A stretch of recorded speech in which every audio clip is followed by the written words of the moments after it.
kulan wacan daawadayaal warbixintan waxaan ku eegi doonnaa dowladda Soomaaliya oo maanta gaadiid dagaal iyo sidoo kale ciidamo ka dejisay deegaanka Ras Kampuni ee gobolka Jubbada Hoose. Warar kale aan idin helana waxaa ka mid ah Axmed Madoobe oo heegan geliyey ciidamada Jubbaland ee ku sugan deegaanka Ras Kampuni. Warbixintaas oo faahfaahsan ayaad wararkeena ku daawo doontaan, bal saaxiibayaal waxaa idinka codsanayaa inaad subscribe saartaan channelka Galka Media si aad u heshaan wararka iyo macluumaad kale kan aan soo gelino. maasanadiin dhammaantiinba haddii aan ku bilowno ciidamo ka tirsan kuwa xoogga dalka oo xoojinaya ciidankii hore loo geeyey magaalo xeebeedka ee Ras Kampuni ayaa maanta gaaray magaaladaasi. diyaarado wado ciidan gaadiid dagaal iyo saanad kale ayaa ka degay garoonka diyaaradaha ee magaalada Ras Kampuni ee gobolka Jubbada Hoose. wararka ayaa sheegaya in magaalada Ras Kampuni ay ku wajahan yihiin mas'uuliyiin ka tirsan dowladda federaalka Soomaaliya si halkaasi kulamo ay kula yeeshaan ciidanka federaalka iyo kuwa dhowaan isku dhiibay dowlad goboleedka Jubbaland isla markaana ku biiray ciidamada dowladda federaalka Soomaaliya ayaa ciidamo ka tirsan Commandos-ka Gorgor waxaa weelinaya ciidan kooban oo ah booliiska gaarka u tababaran ee Haramcad kuwaas oo saldhig ka samaystay magaalada Ras Kampuni ee gobolka Jubbada Hoose. xiisada siyaasadeed ee ka dhex jirta dowladda federaalka iyo dowlad goboleedka Jubbaland ayaa salka ku haysa qabsoomida doorashadii dhowaan ka dhacday magaalada Kismaayo. dowladdu waxa ay ku dooday in dalka ay ka dhaciso doorasho qof iyo cod ah, isla markaana waxa ay sheegtay in wax ka dhacay Kismaayo ay hayeen baadil. ciidamada ammaanka dowlad goboleedka Jubbaland ayaa heegan la geliyey kadib cabsi laga qabo in ciidanka dowladda Soomaaliya ku daabulayso deegaanka Ras Kampuni ee gobolka Jubbada Hoose gaaraan deegaano kale oo ka tirsan gobolka. dowladda Soomaaliya ayaa geysay deegaanka Ras Kampuni ciidamo badan oo hubeysan, waxayna dowladdu doonaysaa inay gaarto magaalada Kismaayo oo gacanta ugu jirto maamulka Axmed Madoobe si loo soo afjiro jiritaanka maamulkaasi. madaxweynaha maamulka Jubbaland Axmed Madoobe ayaa dhankiisa abaabul xooggan ka wada magaalada Kismaayo, waxa uuna hadda amray in ciidamo badan la geeyo deegaanada xeebaha dhaca ee gacanta ugu jira maamulkiisa. ciidanka dowladda oo adeegsanaya doonyo ayay suurtagal tahay inay u tallaabaan deegaano kale oo maamulka Axmed Madoobe ka arriminayo, waana midda hadda cabsida ku kordhisay madaxweynaha maamul goboleedka Jubbaland Axmed Madoobe. horey Jubbaland ayaa u mamnuucday in diyaaradaha toos ugu degaan deegaanka Ras Kampuni, taasoo ugu sii dartay xiisada ka taagan maamulkaasi. dowladda ayaa dhankeeda iyaduna xayiraad kale ugu jawaabtay go'aankaasi, waxayna gebi ahaanba ay joojisay in diyaaradaha ay u duulaan dhammaan deegaanada hoostaga Jubbaland. xiisadan u dhexaysa dowladda federaalka Soomaaliya iyo maamulka Jubbaland ayaa gaartay meeshii ugu xumeed, iyadoona markan ay u muuqato in toddobaadyada soo aadan ay suurtagal tahay in dhinacyadu dagaal toos ah ku dhex maro deegaanka Ras Kampuni ee gobolka Jubbada Hoose. dhaqdhaqaaqyadan militari marka loo eego waxaa macquul ayaa la leeyahay in ay toddobaadyada soo aadan dhinacyadu ay ku dagaalami karaan deegaanka Ras Kampuni ee gobolka Jubbada Hoose.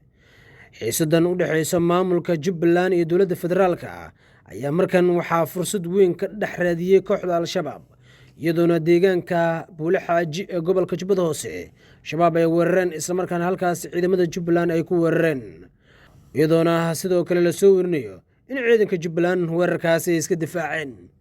Jubbaland ayaa shalay sheegtay in lidka diyaaradaha ay ku garaacday diyaarad ka soo degaysay deegaanka Ras Kampuni ee gobolka Jubbada Hoose, taas oo ka baxday magaalada Muqdisho ee caasimadda Soomaaliya.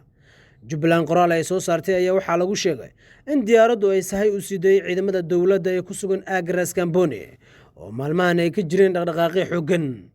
sidoo kale waxay Jubbaland ay sheegtay inay diyaarsan yihiin ciidamo u tababaran sidii ay u soo ridi lahaayeen diyaaradaha tegaya deegaanada Ras Kampuni ee gobolka Jubbada Hoose. dowladda federaalka Soomaaliya oo aad ugu fikiraysa in abaabul xooggan ay sameyso Jubbaland ayaa markan waxa ay diyaarisay in diyaaradaha dagaalka ee Qumaati u kaca ay gaafureegayaan deegaanka Ras Kampuni ee gobolka Jubbada Hoose. sidoo kale ciidamada kuwa badda ayaa iyaguna howlgal culus ka wada xeebaha magaalada Ras Kampuni ee gobolka Jubbada Hoose. dowladda Soomaaliya ayaa deegaanka Ras Kampuni ee gobolka Jubbada Hoose ka dejisay ciidamada cirka iyo kuwa badda iyo kuwa dhulka, waxaana ciidamadan ay qayb ka qaadan doonaan howlgal dhowaan ka bilaaban doona deegaanada Jubbaland. diyaaradaha dagaalka ee ciidamada cirka ayaa saldhigyo ka sameysay deegaanka Ras Kampuni. sidoo kale diyaarado kale oo rakaab ah oo dowladda Soomaaliya ay saartay hub ciidan saanad iyo gaadiid ciidan ayaa sidoo kale maanta gaaray magaalada Raaskambooni. Markan waxay u muuqataa in Axmed Madoobe xaaladda ay ku xun tahay, iyadoona dowladda Soomaaliya tallaabooyin culus ay qaadayso. Balse dhanka Axmed Madoobe marka loo fiiriyo, waxa uu isaguna u wadaa abaabulkii ugu dambeeyey. Madaxweynaha Soomaaliya Xasan Sheekh Maxamuud ayaa waxa uu Axmed Madoobe uu ku eedeeyay in hubkii lagu talagalay in lagula dagaalamo Al-Shabaab markan uu soo bixiyey gebi ahaanbana ugu talagalay inuu kula dagaalamo dowladda federaalk ee Soomaaliya. Waxauna madaxweyne Xasan Sheekh uu Axmed Madoobe uu ku eedeeyay in muddo hubkaas ay baqaarada ku jireen, balse markan uu diyaar u yahay Axmed Madoobe inuu kula dagaalamo dowladda federaalk ee Soomaaliya. Wuxuu sidoo kale uu sheegay in Axmed Madoobe uusan marnaba qaadin tillaabo ku aadan dagaal ka dhan ah kooxda Al-Shabaab, laakiin hadda uu doonayo hubkan uu la soo baxay sidii uu kula dagaalami lahaa ciidamada dowladda federaalk Soomaaliya ee ku sugan deegaanka Raaskambooni ee gobolka Jubbada Hoose. Axmed Madoobe ayaa dhaqdhaqaaqyo militari waxa uu ka sameynayaa xeebaha magaalada Kismaayo ee gobolka Jubbada Hoose iyo qaybo ka mid ah Jubbada Hoose. Dhaqdhaqaaqyadan militari ayaa suuragal ah in labada ciidan ee dowladda federaalk Soomaaliya iyo kuwa Jubbaland ay isku dhacaan, waxaana macquul ah in ciidamadan xilligan dhaqdhaqaaqyada militari ka wada xeebaha magaalada Raaskambooni ee gobolka Jubbada Hoose, gaar ahaan kuwa dowladda iyo kuwa Jubbaland oo dhaqdhaqaaqyo ka wada xeebaha, in ay isfarasaaraan maadaama markan dhinacyadu abaabul xooggan ay ka wadaan gobolka Jubbada Hoose. Axmed Madoobe ayaa amar degdeg ah wuxuu ku bixiyey in ciidamo kale oo hor leh la geeyo deegaanka Raaskambooni ee gobolka Jubbada Hoose. Axmed Madoobe tallaabooyinkan uu qaadayo ayaa salka ku haya kadib markii dowladda federaalk Soomaaliya mar ka dambeysay ciidamo dheeraad ay geynayso magaalada Raaskambooni ee gobolka Jubbada Hoose. Raaskambooni waa meel aad u kulul, isla markaana ay adag tahay in dhinacyadu ay ku kala adkaadaan, laakiin la arki doono toddobaadka soo aadan magaalada Raaskambooni ee gobolka Jubbada Hoose cidda ku soo haray doonto, maadaama dhinacyadu weli dhaqdhaqaaqyo xooggan ay kala wadaan. Sidoo kale Axmed Madoobe taageero dheeraad ah xilligan waxa uu ka helayaa dowladda Itoobiya, xilli Itoobiya ciidamo badan ay soo gelisay qaybo ka mid ah gobolka Gado, halkaasina dhaqdhaqaaqyo xooggan ay ka sameynayaan. Waxaana sidoo kale ciidamadan Itoobiyaanka ay ku sugan yihiin degmada Doolow ee gobolka Gado, waxa ayna halkaasi ku hayaan wasiirka amniga ee Jubbaland, iyadoona wasiirka amniga dhaqdhaqaaqyo xooggan uu ka sameynayo. Waxa uu sidoo kale kulamo ula leeyahay saraakiisha ciidamada Itoobiyaanka ee gudaha u soo galay qaybo ka mid ah gobolka Gado, gaar ahaan degmada Doolow, halkaasina ciidamada Itoobiyaanku ay ku sugan yihiin.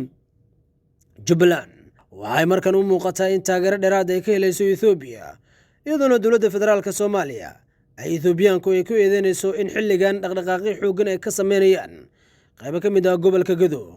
Dowladda qoraal ay soo saartay waxay ku sheegtay in ciidamo Itoobiyaan oo badan ay soo galeen magaalada Beled Xaawo ee gobolka Gado, halkaasina dhibaato xooggan ay ka geysanayaan. Waxaana dowladdu ay sheegtay in ay markan iska difaaci doonto ciidamada Itoobiyaanka, waxayna ku dhawaaqday dagaal culus ay la gali doonto Itoobiyaanka. Laakiin ciidamada Itoobiyaanka ee gudaha u soo galay, isla markaana aan qaybta ka ahayn howlgalka nabad ilaalinta, ayaa waxa ay taageero xooggan ay siinayaan hogaamiyaha maamulka Jubbaland Axmed Maxamed Islaam Axmed Madoobe. Axmed Madoobe ayaa markan waxa uu fursad ka dhex raadinayaa ciidamada Itoobiyaanka ee gudaha u soo galay degmada Doolow ee gobolka Gado. Dowladda federaalk Soomaaliya iyo Axmed Madoobe yaa ku adkaan doono deegaanka Raaskambooni ee gobolka Jubbada Hoose.